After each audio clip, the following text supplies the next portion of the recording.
Hello there. My name is Linda Watson, and welcome to Inspire Me Equine, a season of the podcast Inspire Me Forward. I am the founder and the host of this sacred circle.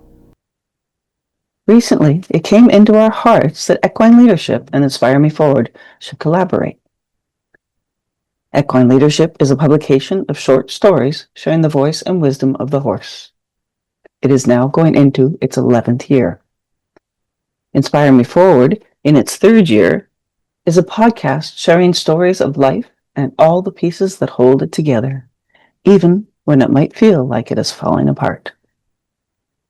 This moment in time seemed like the perfect evolution of the two. It felt natural to invite the horses and authors from equine leadership.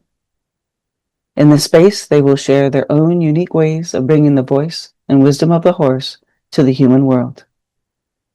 And so, this season, we will delve into that horse-human relationship and the paradigm that is the herd in Inspire Me Equine. Equine leadership has a unique vision. We believe that horses, living as close to nature as possible, can provide a paradigm of living that is clear, authentic, and heart-based. There is much to learn that is good for all of humanity, as well as the collective that we call Earth. Spending time observing and interacting with the paradigm of the horses is a move to simplify life, to connect with something profound and enlightening. Their natural way of life offers insight into our truest paths. When we step outside of the ring and into the herd, we experience a relationship of equity and compassion. So before we begin, let us take a moment to breathe, to connect our hearts with the present moment, and invite the horses to join us in this space.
And there we are in the present moment here with Stephanie Sawtelle today. Thank you for being here, Stephanie.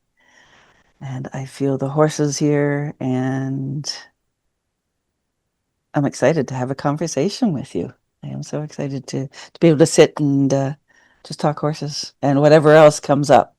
Stephanie, I will give you a moment to introduce yourself. Thank you. My name is Stephanie Sawtelle. I'm in Erie, Pennsylvania, and I have a small farm, actually a bit south of Erie in Edinboro, Pennsylvania. And I have a small farm with 3 horses and a lot of other animals and a bunch of awesome nature surrounding us. And I do equine assisted learning, and my work has a pretty strong spiritual and intuitive aspect to it. Awesome. I can't wait to dig into that. Mm-hmm.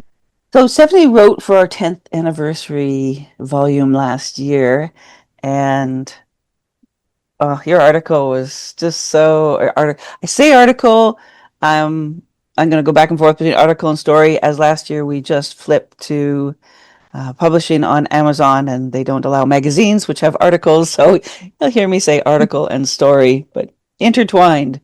Your piece... I loved your piece, how it really had me nodding my head a lot, going, yes, that's what happens around the horses. So it was called How Time Works, as learned through a lifetime with my horse. And there was a quote in that that really struck close for me. And it says, time is not one thing. It does not work in only one direction or at one pace, but it is undeniably one of the great structures by which we can define, experience, and create our existence, including our connection with each other and with our horses. I'll add to that little bit.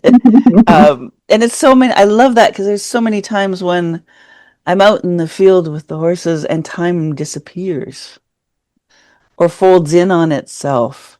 And it's just, yeah, that quote itself was just like, yes, that's exactly what happens. So thank you for that whole story. It was beautiful. I will put a link to that later on.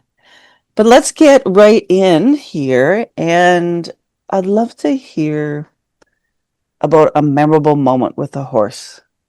I am sure you have millions, but is there one that just really sort of sits in your heart that really, like, oh yeah, that's the one? So I was sort of sitting with that question more and more as we got closer to this talk, and it's so, like as you said, so many memories came up. I don't even know, thousands of memorable moments with horses that are just filed away in my mind and in my heart. And I just kind of, at some point, I just sort of set it aside because I just couldn't make one memory come forward more than another. And I thought, well, the right one will be on my mind as I get up to the interview. And so this morning, the one that was sitting in my mind, and this is really interesting to me, and I'm sure that we'll find out why this one came forward the most, but it's actually my very first memory of a horse, which is from when I think I was about 3. I was definitely under the age of 4. And I remember we were at the farm of a cousin of my grandfather, and it was like a family picnic or a family party. And I wandered away because I saw there were 2 horses a little ways away from the party. And in hindsight now, I know they were draft horses, probably like Belgians or something. And they were tied to a piece of farm machinery. In my 3-year-old memory, I only remember seeing the horses and not really any of the context. And I went over to pet them. And at some point, shortly after I arrived over by the horses, something scared them, and they jumped up and pulled back, both of them at the same time. And in doing so, one of them hit me in the forehead with a hoof and sort of knocked me away.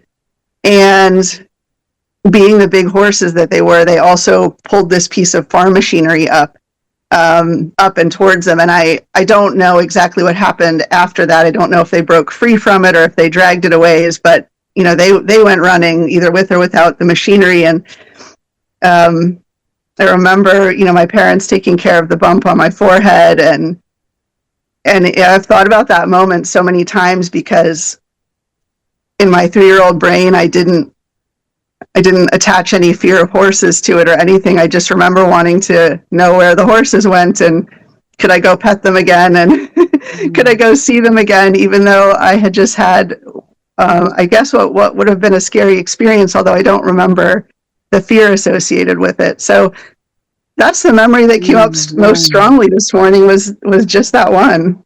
For sure. As you say that, what came into my mind is that it felt like the horse was getting you out of the way. Absolutely. I've had that thought a million times. And, I think I'll probably never know for sure. Well, maybe I will someday, but probably not in this lifetime. But yeah, I mean, I could have been saved from a much worse injury than a bump on the forehead. Certainly. Interesting. Wow. And like you see, they said there's no fear associated with it. Yeah, I love how I had such a draw to the horses that experience didn't deter me in the least as far as I am aware. Yeah, it's just, I was all just still horses, horses, horses. Anytime I could, see them or envision them or have I had a lot of toys that were horses when I was little. I had a huge My Little Pony collection. Yeah, and it's just amazing to me, like all the things that I feel certain about that memory, and also, like you said, the things that I don't know. Mhm. What actually happened, what could have happened, all the what ifs, and Yeah. I don't know. I just love that my 3-year-old brain didn't overthink it, and I still just loved Love horses. I that. still just wanted to be Yeah, next to the horses. exactly. Interesting. And interesting how you were talking about toys, and I've had people speak of books, and it's what if we started with horses young, what was it that held us there until the time was ready later on in life, and what carried us through those young years, and that still having that connection, whether it was Yeah, figurines, toys, books, writing, coloring, or drawing it, whatever it was, there was something that carried us through and still kept us connected. for sure. Yeah, yeah. Interesting. For me, it was toys and drawing, um, and as I got older, it shifted to include unicorns. It didn't really shift from horses to unicorns, but there was unicorns. So yeah, there was figurines in my room, and reading all the stories like Black Beauty, and you know, oh gosh, all of those amazing horse stories from when I Yes. was Yep. younger person, a young teenager. Yeah. Yeah. Excellent. Excellent. Black Beauty, timeless, for sure. Yes. So this leads us into your story from then till to now. Not necessarily what you're doing now. We'll get to that, but how'd you get from there to here? Great story. So,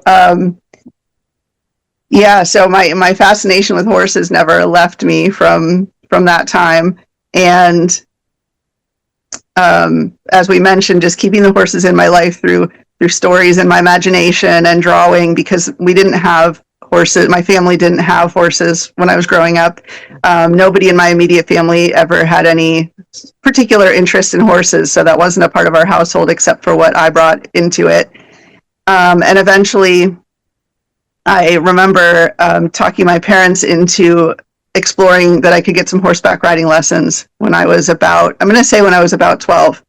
And we didn't quite have the money for that, but we went to see a barn, and my parents got me some riding lessons I don't remember if it was my birthday or for Christmas, but they got me some riding lessons. And of course, when those had run out, that was not an acceptable occurrence to me that I was done riding. So I wanted to figure out a way to keep going. And we came up with an arrangement that whatever money I made as a teenager, my parents would match. Oh, wow. And then I could put that money towards whatever I wanted, which of course was riding lessons and being at the barn. So I ended up going out and finding every odd job I could find, mostly babysitting jobs and things like that. But my parents matched the money, and I stayed at the barn, and I continued to ride. And um, I spent as much time there helping as I could. So I became very useful around the barn as far as helping with chores and feeding, and getting horses ready for lessons, and all kinds of things. Any barn chore you can imagine a little teenager doing around the barn, I was willing to do. And just kept growing from there. So went into some competitions and kept riding all the way through school. And my family moved a few times, so I found new places to go be with the horses and ride and compete. And eventually went to college and got a degree in equine science. So stayed with it all through all of my schooling. And after school, got a job as a really traditional job as far as training horses and giving riding instruction. And that was my career for decades before it sort of morphed into what it is now. Mm-hmm. Isn't it? It's interesting. I had the same career, and so many people were like, "Well, that's just a hobby," Right. and didn't necessarily see it as what it was, and what it, especially teaching. And I found with teaching youngsters, you were teaching life lessons. Absolutely. You weren't just Yeah. teaching the mechanics of it. You were teaching life lessons and courage and bravery and heart, and it was more than a hobby. Absolutely. Yeah. And a lot of those realizations that you're talking about were how I transitioned into more of equine assisted learning instead of, the traditional training and teaching. Yeah. So how did that happen? How did that flow from one to the other? So the longer I spent around my clients and the horses, the more I realized that, they would come in and just sort of chit chat about what had been going on for them since I last saw them. And I started putting these pieces together that the time they were spending in the barn was really having an influence on their life outside of the barn.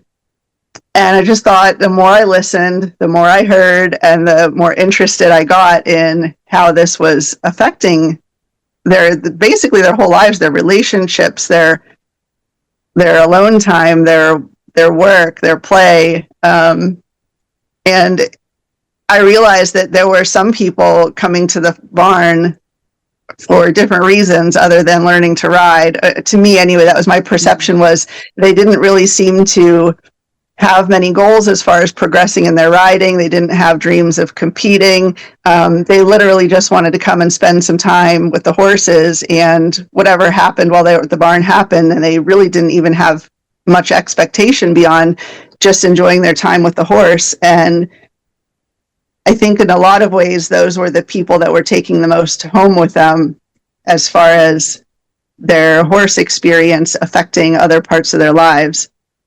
And at first, when I was younger and I had this job teaching people how to ride, it sort of seemed to clash with my agenda for them, which was learning how to ride. And when they showed up at the barn and they didn't really have a lot of drive to necessarily improve what in my eyes would have been improvement, it was a little frustrating to me.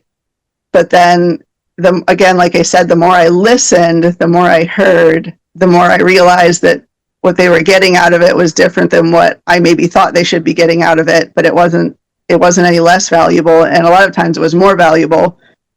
And the value is also dictated by the person has the experience. So, I kind of came to the conclusion that who was I to tell them what they should be getting out of their horse time? Yeah. Was it sounds like it was a slow evolution from having this agenda for what you thought that they should be learning to, or was there a moment they just went, oh, yeah. I think there was some of each, because I've thought about that a lot too. Like, I've had a lot of people ask me, like, what was the moment where everything changed? And I can sort of pinpoint a moment or two where things really shifted for myself and the trajectory of my own career with horses and my own experience with horses. But I also can see that there was a really slow evolution to it, because, like so many people decades ago and even still now, I couldn't even conceptualize of some other way to be with horses other than the really traditional ways of riding and training and competing. So for me to see this other, I guess, this other effect being had on my clients with the horses, beyond just seeing that, I really didn't play it out as, well, this could be a whole field of work in itself or field of experience in itself. I just sort of filed it away as like, well, this is a nice benefit of the work that I do with horses and the experiences that I set up for people as far as horseback riding and trail riding and competing. So yeah, I think had I known then that there was an entire field of equine assisted learning, my evolution might have been a little bit quicker, although maybe not. But I just think it was just that time where I sort of almost came to that realization by myself that this could be an entire field, even though it did exist, but there wasn't a lot of access to it. None of us were on the internet as much, so we weren't seeing that sort of thing. All the information wasn't quite as accessible. So I really had to have a lot of experiences with sort of witnessing and hearing what people were taking away from their barn time and applying into other areas of their life, I needed to repeat that and repeat that and repeat that and just sort of gather over the years this huge body of evidence that this was helping them. And at some point, that huge body of evidence became weighty enough that I was like, okay, like this can't be just me, this can't be just them. And I started seeking out more information around what that was. And then I came across the field of equine assisted learning, and, you know, clearly it was already its own thing, but it was even much smaller then than it is now.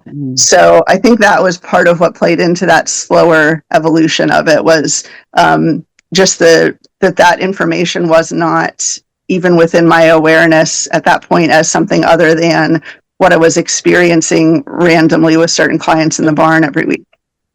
And there's a beauty in that, I think, first of all, I'm assuming there was an evolution of self at the same time. Like, yeah, of course. letting go of the agenda, letting go of what you thought should happen, and that going into that. But I think there's a beauty in finding it and building that body of evidence on our own. I totally agree. Yeah, having the others support, but there is a beauty in going, no, this is what I, coming from self.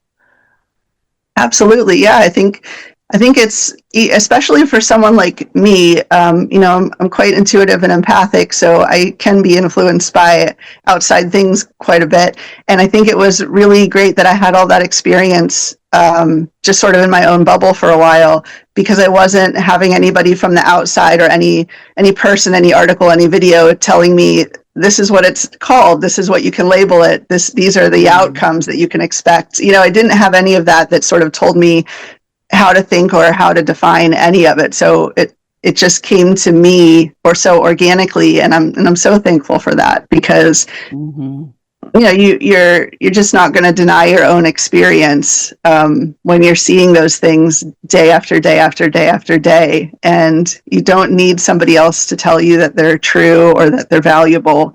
And like you said, I'm not discounting the supportive nature of that information once you come across it and are searching for it. But yeah, I'm really glad that developed organically for myself without a lot of outside influence at first. Yeah. Yeah, that's quite special. And did you find it developed within the lessons you were giving too? I say that because I was giving, I give lessons for years and taught lessons, and I found when I went to certify, I was already doing what we were certifying in. And I was doing it while teaching lessons, and the lessons didn't become about, like I said before, the mechanics of it. They became about the trust, and they became about the relaxation, and they became about the self. So did you find there was an overlap as you were seeing this? There was an overlap into your teaching as well? Sure. And I think that was, I also developed this skill of allowing my time with my clients to be very client led, because it was fairly easy for me to discern which of my clients were open to taking their horse experience beyond their horse experience, and which ones weren't so open to that, or what each of their own agendas or goals or wishes were for their own time with the horses. So I got to practice becoming very attuned to that, and I think when the opportunity presented itself, I was able to go with it. And when it wasn't presenting itself, I just kind of let the client lead the way as far as what they wanted their time with the horses to be or to mean to them.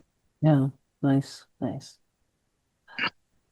So now, where you are now, I'd love to give you some space to share what that space is like. I'm really being cognizant for myself here in these Inspire Me Equine conversations of my wording, like my words, like work, like your work with horses. And I try to put that as, what happens when you share, someone comes to you and shares the space with you and the horses.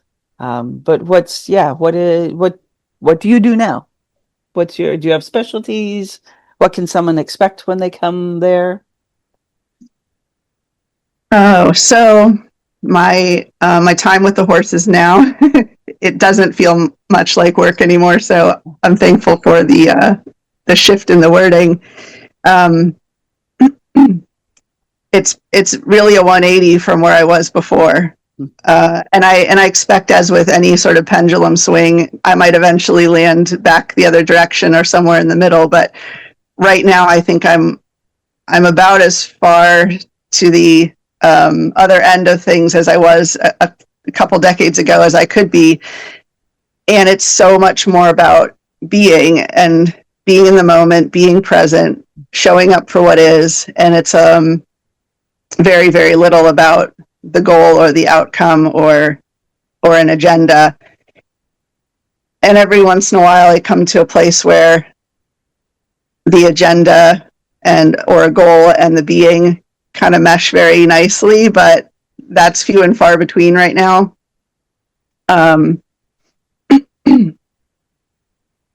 So one of the things that I really love about the way that I am with horses now, which is what I share with my clients, is that every single session, every single experience almost feels like Christmas morning to me. Like it's just such a surprise, and I never know what's going to happen. I've really expanded my awareness to include not just the horses, but nature as a whole. So any of the wild animals, any of the weather changes, the seasonal plants, and the transition of the trees, like all of that is just so weaved into every session. The wisdom of the four directions, it's just all there. And the more awareness I bring to it, the more I find to pull into the session. Even to the extent that sometimes I have a hard time deciding what to even bring to the client's attention, if anything, because there's so much, I see so much happening that's relevant in every session. But it's so fun to show up with a completely blank slate. It's so fun to show up with, I don't have any kind of exercise or activity prepared. Certainly if someone asks for it, I can, provide one and improvise in the moment. But it's like the emptier I show up, the richer the session is. And that is so opposite from the way that I used to do things. I mean, I was almost to the point earlier on in my career where I almost had occasionally had lesson plans for my lessons. Like I just had everything so mapped out what we were going to work on from week to week, and everything is so opposite now. And it makes it so exciting, like the mystery, leaving room for the mystery and the unknown, and trusting that we can all dance with that, because that's actually the practice of life, is that we really don't know what's going to happen from moment to moment, no matter how much we try to plan. And to be able to have that, to allow that experience with some grace and some humor and some playfulness, of just to show up in the space with the horses and Mother Nature and the weather, and just say, okay, for the next however many minutes, we're just going with it. Absolutely, and it's so good. But I love that piece you say about the unknown, because there's so much, really, there's fear of the unknown, and now you're dancing with it. Mm-hmm. Now you're going, no, it's here, and I don't know what it is. Let's dance together, and let's see what the horses have to, and nature has to say, and embracing I would imagine that helps people go back to their daily lives and embrace the unknown. Yeah, I think in some cases it does. For some people, quicker than others. It is like a practice, and I think being present is a bit of a muscle that we engage and we have to develop, because we've been trained otherwise so much of our lives. Mm-hmm. But to have that opportunity with the horses, when there's not really a lot of pressure and there's not a lot of expectation, and the consequences are, I won't say minimal, but the consequences with the horses are different than the consequences in real life. So I think there's a lot of pressure taken off, especially if, usually a client is coming to a session and it's not uncommon that they're feeling a little bit, a little nervous or a little vulnerable. Mm-hmm. But, if I can model that I'm grounded in that moment of unknown, I think that could be supportive to them. Absolutely, yeah. And it's interesting you say expectation and pressure, because that's not the first time those words have come up in our conversations. So Yeah. I'm starting to see these similarities and things that people are able to work on, and the expectations and the pressures of that. Hmm. So interesting that comes up again and Yeah. again. So Well, we can live in such a pressure filled world right now. yeah. There's so many different kinds of pressure from so many different directions. And, you know, we can see ourselves as being pressured. We can see ourselves as applying the pressure. We can see ourselves as immune to, we can see ourselves in all kinds of ways relative to that pressure. But I think being able to practice showing up with the horses without the pressure of something that you have to do or someone that you have to be, Mhm. it can be a little scary. But also when you just practice going through from moment to moment, then you realize that you're on the other side of it. And a lot of times in hindsight, you're like, wow, I was really scared, but I let it happen and I went with it. And whatever I thought was the worst case scenario is not what happened, you Exactly. know? Yeah. And Yeah. I think there's so much correlation to the world we live in now that if we don't let those pressures cause us to become reactive, we just stay with it from moment to moment, and when we get on the other side we realize, oh, that didn't blow up, or it didn't explode, or if it did, I watched it happen, I'm still here, Yeah. and now we have whatever we have, and what do we want to do with it? And Yeah. yeah. Yeah. Yeah. Yeah. There's been a few things this year that made me sort of think, the words, I can't handle this. But then you come out Hmm. the other side and you go, oh, wait a minute. I just handled it. And so it's Yeah. like that idea that, oh no, I can't. Oh, wait a minute. I did. I did. Yeah. And can you speak to as we're talking about pressure and things, but then I look to the model that the horses have, or I call it their paradigm of living, that really has very little pressure. Yeah, I mean, they're so good at navigating um, pressure and release, for watching their body language and watching their communication. They start responding to just small amounts of pressure in a way that sort of, I would say, normally they're harmonizing the situation and equalizing the pressure, and not fighting that there is pressure or isn't pressure. They're just, like we said, they're sort of dancing from moment to moment. And it's so interesting to watch them, especially when you develop your eye and you become attuned to their very subtle communications, because they tend to pick up pressure when it's just at its very infancy or in a very small state. And they'll continue to monitor and to respond to increasing pressure, but they pick it up when it's so subtle. And I also think that that's a really fun lesson for us humans, because when we're not aware and we're not present, sometimes the pressure needs to build up to a certain a volume for us to recognize it and then respond to it. But I also don't think for us that it has to be that way. I think that we're trained to ignore the pressure, just to do it anyway, to put up with it. There's all kinds of things about being brave or being a better person because you can withstand so much pressure. Mm-hmm. And that's not always the lesson that we get, or the modeling that we get from the horses. They're so attuned to even just a little fly landing on their skin and how they respond to it. And I think for humans, if we could let ourselves be sort of soft enough to feel the smallest pressures and respond to them when they're small, we may head off some of the bigger pressures in the long run. And then it's also interesting, the dance between doing that on an individual level versus a collective level. There's a lot of dynamics there to explore, I guess. Yeah, for sure. The horse and the herd. Absolutely. Yeah. Yeah. So Yeah.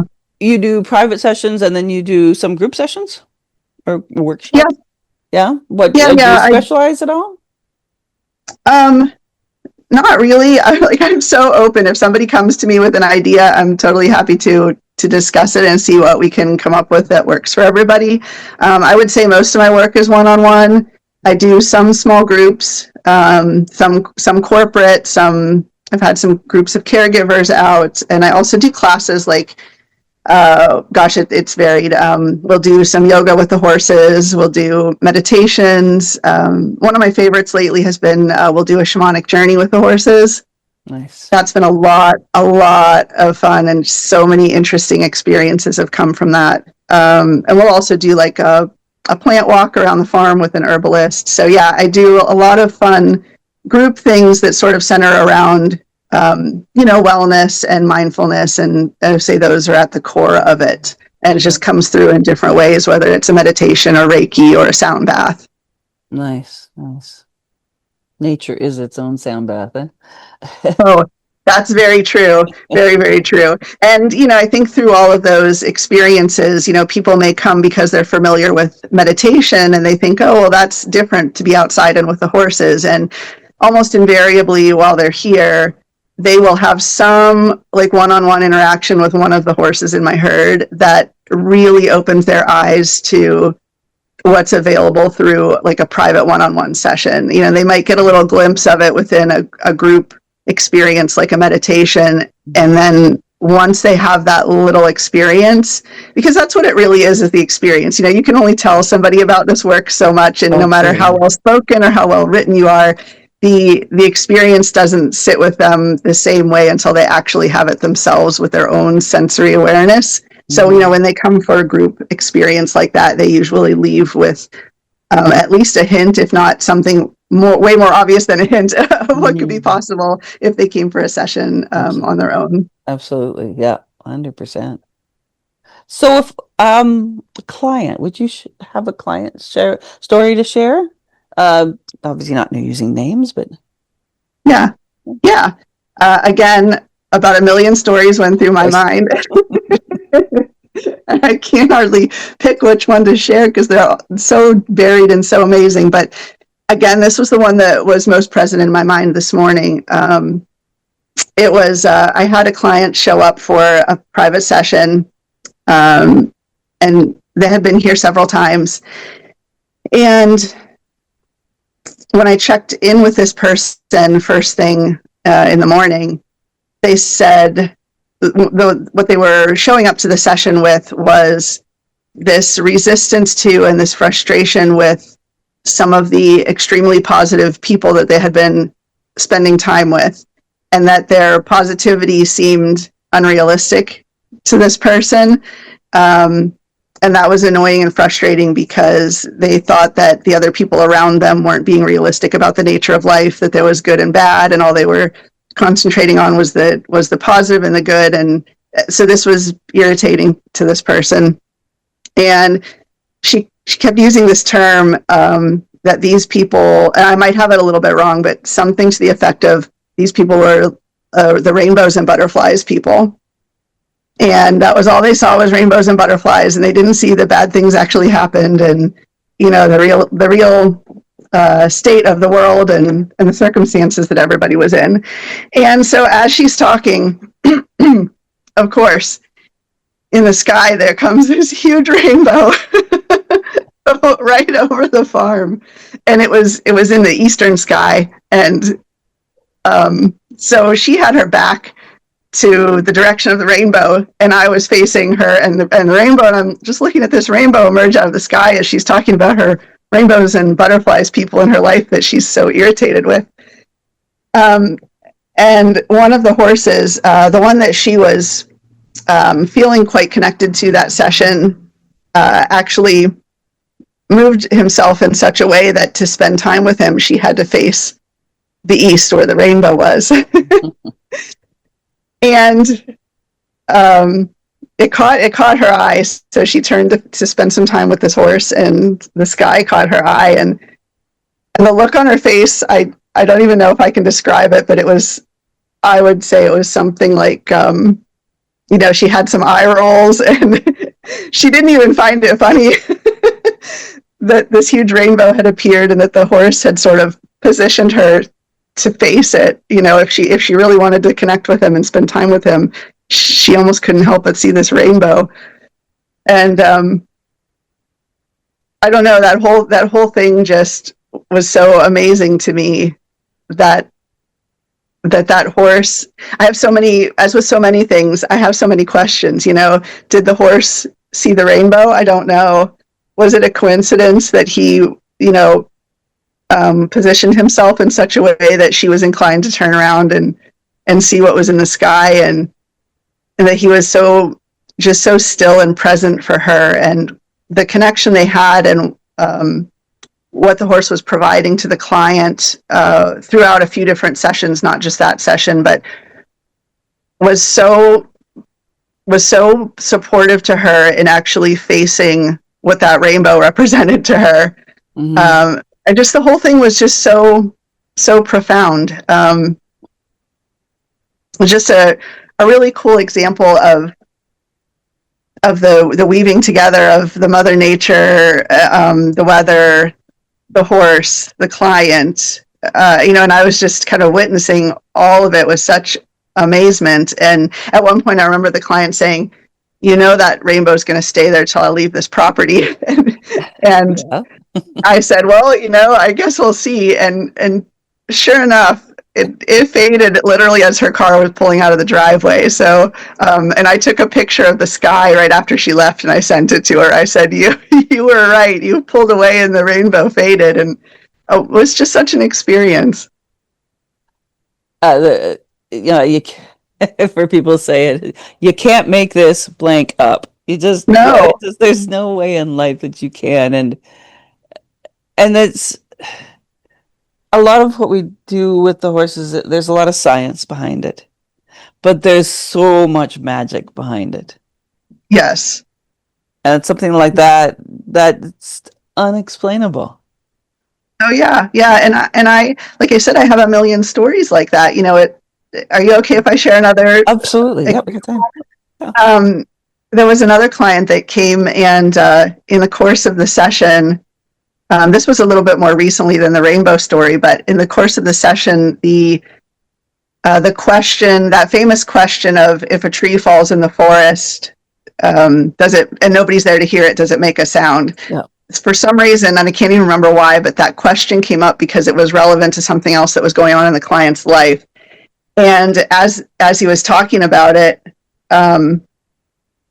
within 5 seconds, he'd barely gotten that sentence out of his mouth, that question out of his mouth, and there was a huge crash in the woods behind the barn. No. And I'm like, I'm pretty neutral during sessions. I can employ a pretty good poker face if I feel like I should, and I just couldn't even keep the surprise off my face in that moment, because we didn't have bad weather. There was no wind. There was nothing that you would have said, today we have to watch out for falling trees. There was nothing that implied that at all.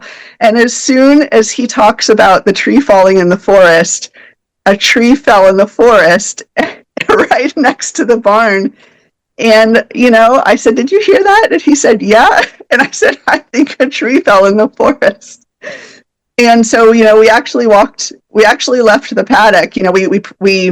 We checked in with the horses because, they had a response to the noise, and I checked in with him. And then we actually went out to the forest and spent some time with the tree that had come down, and then came back in with the horses again. And it was just, like you said, you can't make this stuff up, and you can only brush it off as coincidence so many times. And then you almost have to start putting some weight to it. Exactly. And just let it be what it is. Yeah. Wow. And so many of us have so many of those stories. Yes. So many.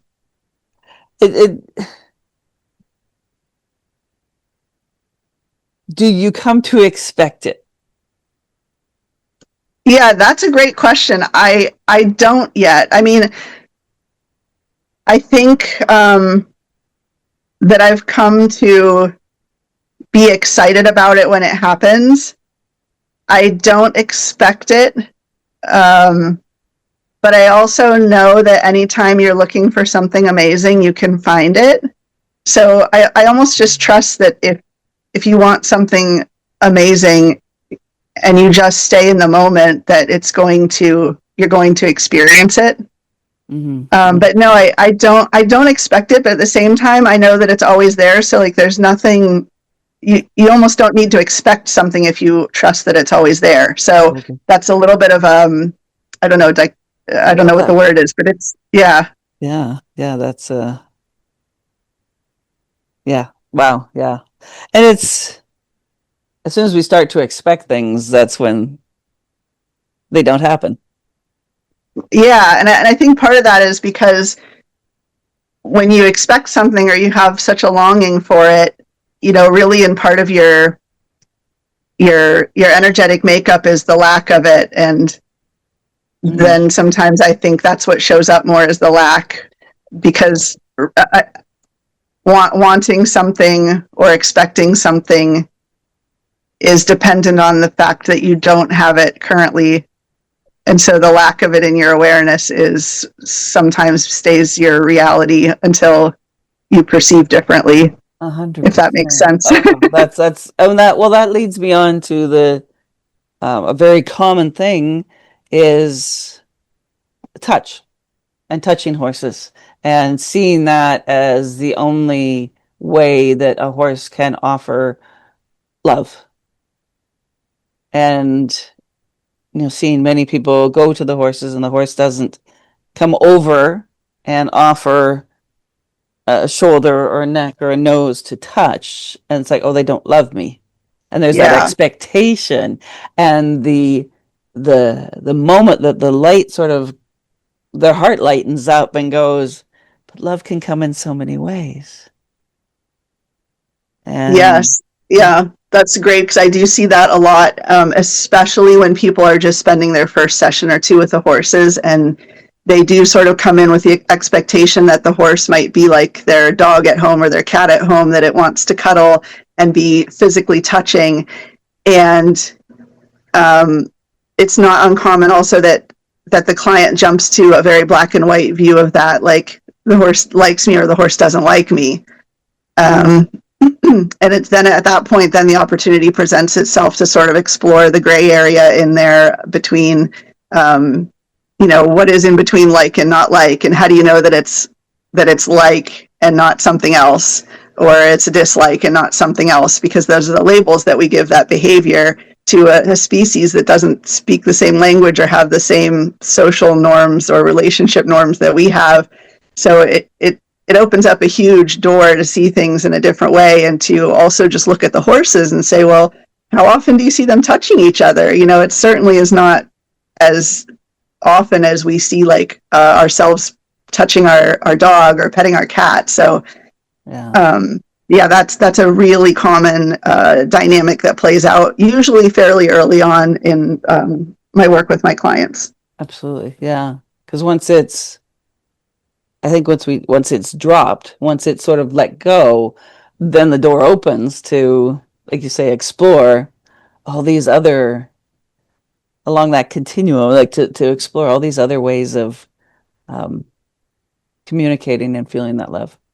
Yeah, yeah. And as you probably know, as soon as the client is able to access some of that or resource some of that within themselves or from a different source, and sort of drop the expectation or the need for the horse to fulfill that role or to display that behavior, normally that's when something shifts and it actually happens anyway. Exactly. So, what do you think it is? I mean, I've had clients stand outside of a field, never having touched the herd or a horse in the herd, and fall apart saying, I hope they love me. I just want them to love me. What is it in the horses? What is that? What essence is that? What is it in the horses that makes the client want to be loved by them? Yeah, this emotion, this buildup of this deep emotion, but it's the horses. They could stand in, like I say, they could look at their dog, but they could stand in front of this field of horses, and the horses don't even look their way, and they're just, oh, there's Yeah, something in there. And yeah, what is that essence? I To me, I mean, I know what it is for me because I still experience that when I go up and look at a field of horses, whether it's the ones that live here at my own farm or horses that I've never met before. I still will walk up to the gate or the fence and say, I hope they come over to see me so I can touch them. Like that part is still inside of me, even though I navigate it in a different way now and I have a different understanding of it. But, I think I can only speak to my personal viewpoint. It's just I don't know, the horses, they're so beautiful. They're such a strong presence. They're so graceful. They're so strong. I think to me, they embody so many qualities that I would like to recognize in myself. And so I think that's such a draw to, partner with them, and maybe like just thinking like the closer they come or the more they engage with me or the more they let me be with them, the more accepting they are of me. Maybe that means that I have some of those qualities in myself. So I think that's a part of it, is just what the horses inspire in us or what we feel looking at them, like the qualities that we assign to them. And I also think that, other animals like dogs and cats are a lot more common for the general population than horses. So I think there's the aspect of just the novelty of being able to possibly engage with such a large animal. So I think also because of their size and their strength, they prompt us to be more present. Yeah. True. And I think that all factors into what you're speaking about. Nice. I love that. Somebody, I had a client once that said the horse reminded them of a bartender. I thought that was a perfect analogy of just somebody that listens and is there and present for you. And yeah, I was like, I never thought of it that way. But I also, Yeah. I think there's just because we have been connected to horses for millennia. It's for so many years. I imagine there's something in there, something that we can't even explain in our DNA that's carried through generations, that there's this connection that is without words. Yeah, I agree with you. I mean, I don't know that there's another species that has been so intertwined with humans in the same way as horses. Just the different aspects of our lives that they've been able to touch and to facilitate and to shape. I really can't think of another species that has fulfilled all the different roles that a horse has, to the extent that horses have. Yeah, exactly. And yeah, I wouldn't doubt if there's some genetic connection somehow, however that is, that our DNA connects to theirs or communicates to theirs. I don't doubt that there is something very strong and shared there because of our shared journey. To me, it's almost undeniable. Yeah, absolutely. I have one more question before we start to close this circle out, is time. You mentioned time at the beginning. Your piece in our 10th anniversary edition was all about time and your horse. Can you speak to time and horses? Yeah. So when I first started doing private sessions, I actually I would arrange a start time with the client, but I didn't ever have a cap on the session length. I left it open because that felt very true to my work. And I've since changed that for different reasons. Doesn't really matter, but it always was interesting to me that some sessions, I wouldn't ever really have a sense of how much time had passed during a session when I didn't have to set a timer for the end of the session or keep an eye on the clock for the end of the session. And I almost got to where I would play a little game with myself and try to guess how much time had passed in the session before I looked at my clock. And boy, I just never got it right. It was like, it seemed like 10 minutes and it had been 2 hours, or it seemed like 4 hours and it had been 25 minutes. And I always thought those moments of realization were so fun because it was just without the measuring device of a clock or a watch, my sense of the passage of time was so not any less valid, but so different from what the clock said. Yeah. And it's just been so interesting to reflect on the nature of time, not only because of what I wrote about in the article, but just because of other experiences that I've had. And there have been times when I even asked the client, "Hey, do you want to guess how long it's been that we've been out here with the horses?" just to see what they would say. And often their guess was wildly different from mine, and both of ours was wildly different from how much time had actually passed. But we were able to sort of measure the start and finish of the session by what was occurring and how we were feeling, and if we felt finished or done or complete, not because the clock told us we were done. And that was such a really interesting way when everybody had the opportunity, when everybody had no cap on an end time, nothing else scheduled that they had to show up to at a certain time, and we could just leave it open. It was really, really cool to see how the sessions wrapped themselves up outside of a certain amount of minutes or a certain amount of hours. Yeah. And there's a way to measure that the ending of something by what's happening, not because a certain amount of minutes has passed. And I love that I had that experience early on, that I structured my sessions that way, because that did help me experience time differently. And I could go off on a few tangents here about time, but I mentioned the shamanic journeys with the horses, and it's really common doing those that I've had many clients say that they feel like they've time traveled in those sessions. And to me, I say, you did. Like, who's going to say you didn't? For you to go back or to go forward and to experience your future self or your past self, and to talk yourself or walk yourself or support yourself through a future or a past experience, that's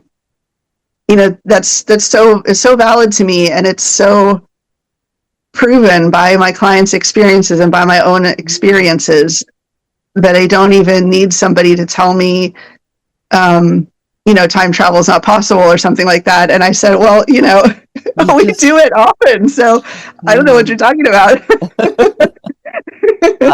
I love that concept of when we take the expectation of the clock away from a session and let the session feel complete on its own. Mm-hmm. Without, I'm paraphrasing you here, but that idea, that's powerful. It is. And by doing that, you really get to check in with yourself and say, do I feel done? What is done to me? Like, what do I need to feel complete here? Mm-hmm. What am I okay leaving incomplete? Like, if I feel done with this interaction, do I feel done because all of my questions have been answered, or do I feel done because of my energy level, or do I, there's all kinds of ways you can define something being complete or finished or done. And even just going through the experience of how does each person define something being complete, that's an interesting experience all in itself. 100. Oh my gosh, that's so powerful. Wow. That's going to stick with me for the day. And I pulled up your story here from Equine Leadership, and that your bit on time drips, freezes, stretches, and stops. But there's even more to it than that. Mm-hmm. And we probably don't even know what else there is to it. Well, we don't. We don't know all of it. So even things that I talked about in the article, I'm totally open to the idea that there's even more to that I might get a hint of at some point in my life. Exactly. And how do horses see time? They don't. It's just they're present, 100% present. So yeah. Wow, so much to think on here. So I have one final question. Yeah. And that is what is in your heart that wishes to be shared as we close the gate on this. Okay, so what's been on my heart lately is something that I have been thinking about a lot ever since I wrote that article, and it's about well, this is sort of a little bit vague, so we'll see where my thoughts take me right now, because it's a lot about redemption and forgiveness and the passage of time. Because I can look back at some of my earlier experiences in my career, and with with the information and the viewpoints that I have now, I can find myself falling into the habit of being hard on myself about some of the ways that I used to interact with horses that I wouldn't do today. Mm-hmm. And so that idea of like, what do I need to, let myself off the hook or to not feel bad or guilty? It's been something I've been thinking about a lot lately, but, I keep coming back to that everything is an evolution, and mm-hmm. what we do in one moment, I really do trust that it's the vast majority of people are doing the best they can in any given moment with what they have. Mm-hmm. And to be able to sort of see yourself in that framework at any point in your life or your career or whatever it is so valuable, because as you evolve, of course, you're going to do things differently. And it's just being able to look back and apply that and say, I didn't know then exactly what I know now. So if I can see myself as having done the best that I knew how to do in the moment, even though I wouldn't do it now, it's just the idea of, what I'm a little bit all over the place here because this is still a little bit abstract in my mind, but just being able to look back and say, like, at some point you realize that there really wasn't anything to forgive yourself for because you were doing the best you could in the moment. Mm. So I think that's how we get to that feeling of being redeemed. If we have that, as I do, a little bit of sometimes falling into that guilty feeling of how I used to do things. And it's just that, that whole theme of what does it take to feel redeemed, or what is redemption? And lately I've kind of come to that point where, like, if you can realize that there's nothing to forgive, then you sort of arrive at that place of redemption. And horses can be such a help with that, because they're not ruminating in the past, which is, I think, sort of where we get stuck when we're thinking about something that we would like to be forgiven for or that we feel guilty over, and horses just aren't there. So it's been interesting for me to explore that theme and that feeling lately, of being with the horses in the present moment, and bringing in also that in a way that is redemption, the present moment. To be there and stay there. Yeah. Yeah. Yeah. Wow. I'm just going to say, wow. Yeah, that's, there's a lot in there. We could do a whole other hour on that one. We can. I'm open to that if you'd like sometime. Well, thank you so much for being with us today. I'm so happy we got together and had this chance to, or give you this chance to share you and your horses and the magic of it all with us. And I thank you all for joining us in Circle at whatever moment in time that you are listening to this. I hope you are inspired by Stephanie and the horse and the magic and the rainbow and the trees falling and all of that. I'm going to put a link to Stephanie's article in our summary, and some things that we've maybe spoken of here today. There are many ways that you can stay tuned and inspired, of course. So I'll put the social media in there too. And please consider sharing this episode, or as we like to say, share it forward. You really just never know who needs to hear the word shared in this circle. Sharing one story might be the very thing another human needs to hear, to open their heart to maybe a brighter tomorrow for them. So please consider sharing this forward. And thank you for being with us today. Thank you, Stephanie, for being with us. And from our heart to yours, stay well, stay connected, and stay inspired.